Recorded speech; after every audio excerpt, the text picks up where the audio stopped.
E quindi questa finale andrà a chiudere il blocco dei 200 farfalla, quindi ancora l'invito ai premiati e alle premiate a voler raggiungere la zona podio. Al termine della gara, che a brevissimo partirà, avremo tutte le premiazioni. Quindi presentiamo questi 8 finalisti. Alla 1 Simone Buttazzi, Nottoli, nuoto 74. In corsia 2 parte Riccardo Caldieraro, Idros. Corsia 3 per Vizzauro, Giovanni Amadei. Corsia 4, i colori dell'Antares Nuoto, è il campione italiano giovanile in vasca corta dei 1500 stile e di questa prova dei 200 farfalla, in cui è stato bronzo anche ai categoria di Roma, Alessio Gerardin, Antares. Alla 5 per Nord-Est H2O, Leonardo Vendrame. Corsia 6, Mattias Soncin, Idros. In corsia 7, Tommaso Townsend. Alla 8, Alessio Campese, Oasi Laura di Cuna.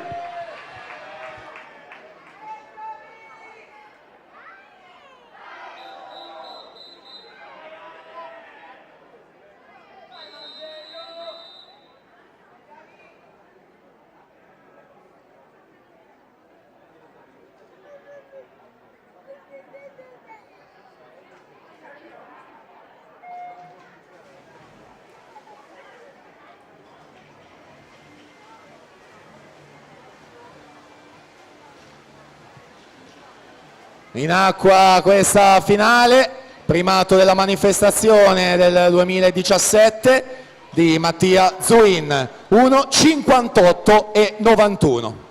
Alessio Gerardin, accreditato del miglior tempo di iscrizione. Alla 4, trattandosi di finale diretta, 26 e 86 dopo le prime 2 vasche. Leonardo Vendrame 27 e 50, Giovanni Amadei 28 e 36.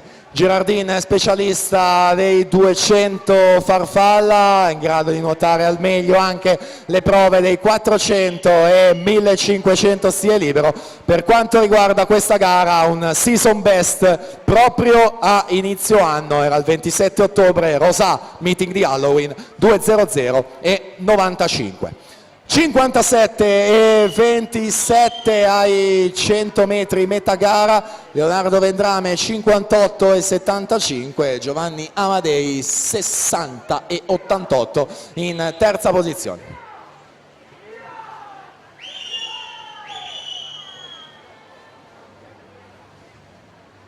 Siamo a 3/4 gara, virata dei 150.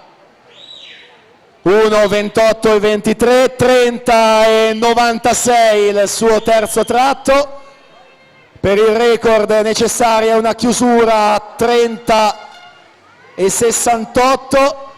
Alessio Gerardin ha costruito tante vittorie in campo giovanile proprio con le 2 vasche conclusive, quindi vittoria assicurata, occhi puntati al cronometro, 1:58 e 91 è il primato che purtroppo non arriva la vittoria, siamo comunque al di sotto del muro dei 2 minuti, 1:59 e 74 per Ale Gerardin, che quindi si aggiudica questa finale. Leonardo Vendrame secondo con 2:4 e 72, terzo Giovanni Amadei 2:6 e 59.